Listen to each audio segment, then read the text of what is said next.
10,000 रुपए में एक अच्छा स्मार्टफोन?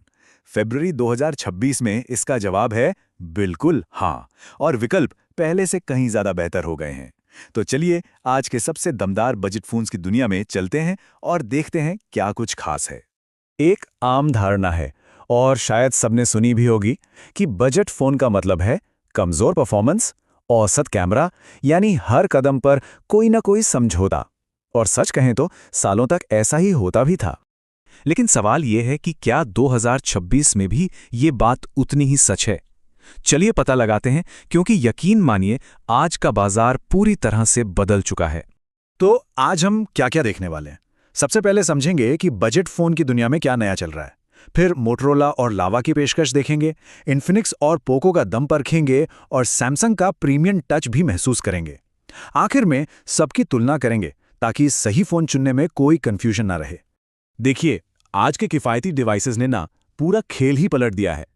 अब कम कीमत का मतलब खराब परफॉर्मेंस बिल्कुल नहीं है, चाहे वो प्रोसेसिंग हो, गेमिंग हो या फिर फोटोग्राफी।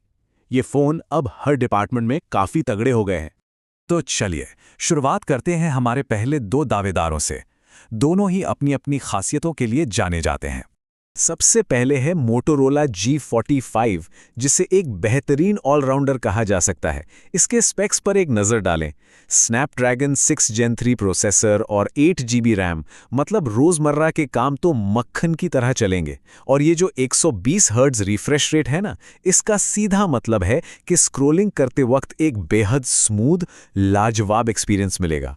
साथ में UFS 2.2 स्टोरेज ऐप्स को तेज़ी से खोलता है। कुल मिलाकर हर तरह के इस्तेमाल के लिए ये एक बहुत ही बैलेंस्ड पैकेज है। अब बात करते हैं लावा स्टॉर्म लाइट की। इसकी सबसे बड़ी यूएसपी है इसका सॉफ्टवेयर। ये चलता है क्लीन स्टॉक एंड्रॉयड पर। आसान भाषा में कहें तो कोई फालतू के ऐप्स नहीं, कोई विज्ञापन नहीं, सिर्फ और सिर्फ काम की चीजें।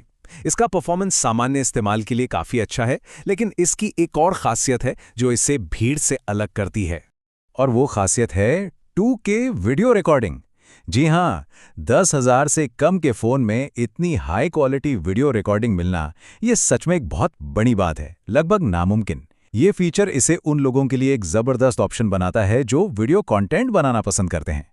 चलिए अब अगले पड़ाव पर चलते हैं और देखते हैं कि इन्फिनिक्स और पोको के पिटारे में क्या है। ये दोनों ब्रांड्स गेमिंग और ड्यूरेबिलिटी पर खास फोकस करते हैं। अगर गेमिंग ही सब कुछ है तो इन्फिनिक्स हॉट 60 पर नजर डालनी चाहिए।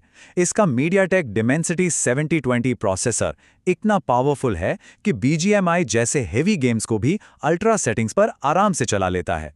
और 5200 mAh की बड़ी बैटरी का मतलब है लंबे लंबे गेमिंग सेशंस बिना किसी रुकावट। लेकिन हाँ, यहाँ एक बात ध्यान रखने वाली है, इस फोन में कोई OS अपडेट्स नहीं मिलेंगे। और फिर आता है पोको M7। ये उन लोगों के लिए है जिन्हें एक ऐसा फोन चाहिए जो लंबा चले, सालों साल।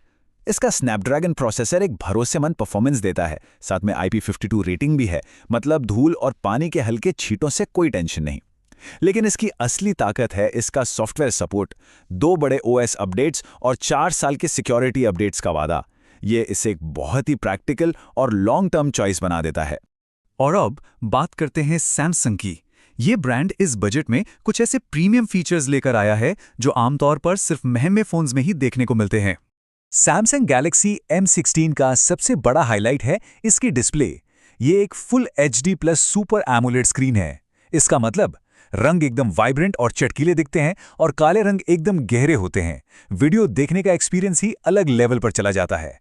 और तो और इस पूरी लिस्ट में ये अकेला फोन है जिसमें एक अल्ट्रा वाइड कैमरा भी मिलता है, जिससे बड़े बड़े लैंडस्केप शॉट्स लेना मुमकिन हो जाता है। लेकिन जो बात इसे सच में सबसे अलग बनाती है वो है सैमसंग का वादा। जरा सोचिए, इस फोन को पूरे 6 साल तक OS और सिक्योरिटी अपडेट्स मिलेंगे। ये बात 10,000 के फोन के लिए अनसुनी है। ये एक असली गेम चेंजर है। इसका मतलब है कि ये फोन 2032 तक सेफ और अप टू डेट रहेगा। कमाल है। ये फोन 25 वॉट की फास्ट चार्जिंग को भी सपोर्ट करता है। लेकिन यहाँ एक छोटी सी पर जरूरी बात ध्यान में रखनी होगी। बॉक्स के अंदर चार्जर नहीं मिलेगा, वो अलग से खरीदना पड़ेगा। तो सारे फोन तो देख लिए, अब बारी है इन सबको एक साथ रखकर तुलना करने की, ताकि ये फैसला हो सके कि किसके लिए कौन सा फोन सबसे बेस्ट रहेगा।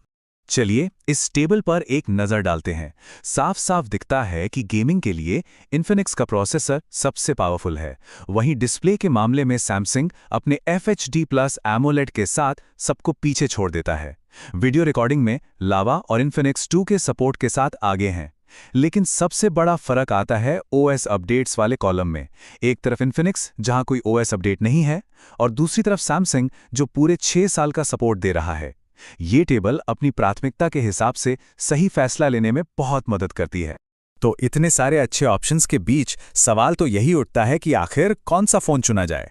देखिए, इसका सीधा सा जवाब किसी एक की जरूरत में छिपा है।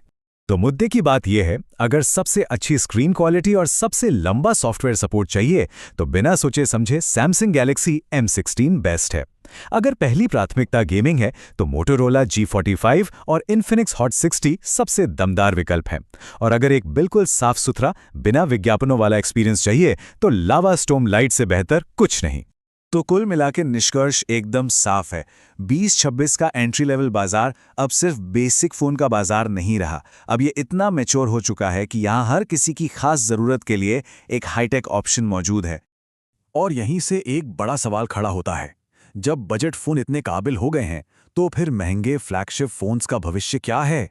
इन महंगी डिवाइसेस को अपनी कीमत सही साबित करने के लिए आगे और क्या कुछ नया करना होगा? ये वाकई एक सोचने वाले